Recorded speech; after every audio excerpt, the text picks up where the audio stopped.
BJP देरहागोन UPPला देरहानाय नङा। बिथांनि जा राव बे रावा गोदोनिफ्रायनो बुंबाय थाखादों जों जेब्ला 2020 मायथाइनि 15 डिसेम्बर खालि सरकार बानायदों। बे सरकार दाजेननाय समनिफ्रायनो हाग्रामाया शुक्रबारखालि बिपिएफ सरकार दाफिनगोन, समबारखालि जोङो सरकाराव फैगोन, आमुग मासाव जोङो प्रमद बर' बिथांनि UPPL दोलोखौ बोखारनानै सरकार दानो थांगासिनो दङ होनना बिथांमोना थगायबोयै नै बोसोरबा सेप्तेम्बर दानाव इलेक्सन जानो थांगासिनो दङ। दा बिथांमोना जि डायलग बे डायलगखौ सोलायनानै गुबुन मोनसे डायलग बुंदों। आं नोंथांनो मोनसे इन्टारनेल बाथ्राखौसो बुंनो नागिरदों। हाग्रामाया UPPL दोलोआव फैनो लाजिदों जइन जानो, नंखायनो गुबुन मोनसे राष्ट्रीय दलावहाय जइन जानो थाखाय BPFखौ डिजल्भ खालामनो थांगासिनो दङ। सैथोखौ बुंनायाव हाग्रामाया लाजियो, मानोना बिथाङा 17 बोसोर राजा जानायखाय मालाबाबो गुबुननि बाथ्राखौ खोनासंनो गोसो जाखाया आरो मालाबाबो बियो सैथोखौ असैथोखौ सिगाङाव दोननानै मावनायनिफ्राय मालाबाबो फासाया।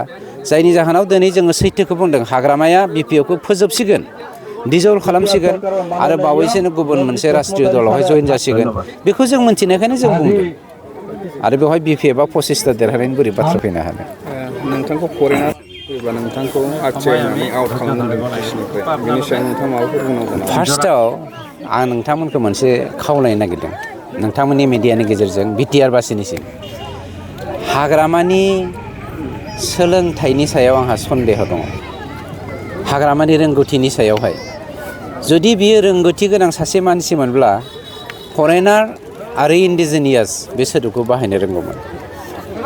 आं जुदि बिथांखौ RTI होयोब्ला जे बिथाङा सासे इन्डिजिनियास इन्डियान मानसिखौ, थागिबि सासे जाथिखौ फरेनार जे होनदों, होमब्ला बर'लेण्डखौ बिथाङा मा आसाम भारतनि गणतन्त्र मोनसे गणतान्त्रिक देशनिफ्राय आलादा मोनसे हादोर खालामनानै रायजो खुंदोंमोन नामा?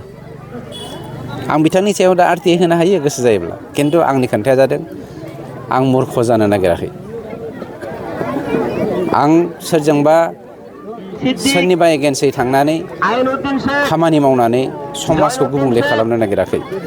बिथाङा गाव सैथोखौ गनायनो हायियावनो जाहा थाहा गुबुन माबा राव बखिलागासिनो दङ। फरेनार सोदोबखौ बाहायनायनि थाखाय बिथांनि सायाव जे मोनसे एलिगेसन जाथावना, बे बाथ्राखौ बिथाङा आयेन बायदि सोंनानै लाथों।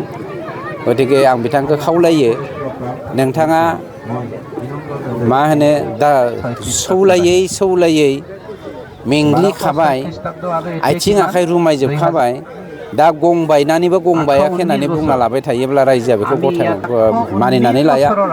गतिके दा गणतन्त्रनि पद्धतिजों आवगायनो थाखाय जों बिथांखौ चेलेन्ज खालामो आरो बिथाङा थारैनो सासे चेलेन्जिं मुडनि सासे दैदेनगिरिब्ला काउन्सिलनि एसेम्ब्लियाव फैनानै आंखौ बुंफैथोंना आं फरेनार ना इन्डिजिनियास।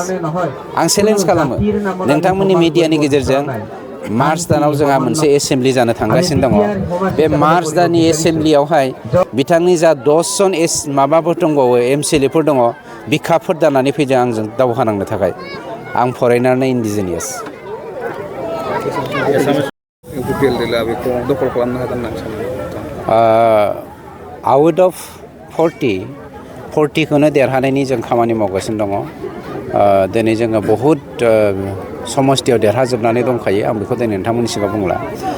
आरो दिनै हाग्रामाया गाव मोनसे आस्था गोमानाय मोनसे पार्टिनि दैदेनगिरि हिसाबै गाव आस्था खोमानानै गावनि पार्टिखौनो डिजल्भ खालामनानै गुबुन पार्टियाव दिनै थांनो थाखाय रेडि जागासिनो दङ। बेखौ नायोब्ला नोंथांमोना मिथिगोन दे हाग्रामाया BPFखौ फोजोबनो नागिरनाय माने हाग्रामाया BPF दोलो हिसाबै जेरावबो जेनजोबनायनि लामायाव फैजोबखाबाय। गतिके जोङो देरहागोन जेनगोननि बाथ्रा नङा। 40तानिफ्राय 40ता समस्थियानो UPPLनि दखलाव फैगासिनो दङ। बेखौसो आं नोंथांमोननो बुंथिना होबाय। हाग्रामा महिलारि बिथाङा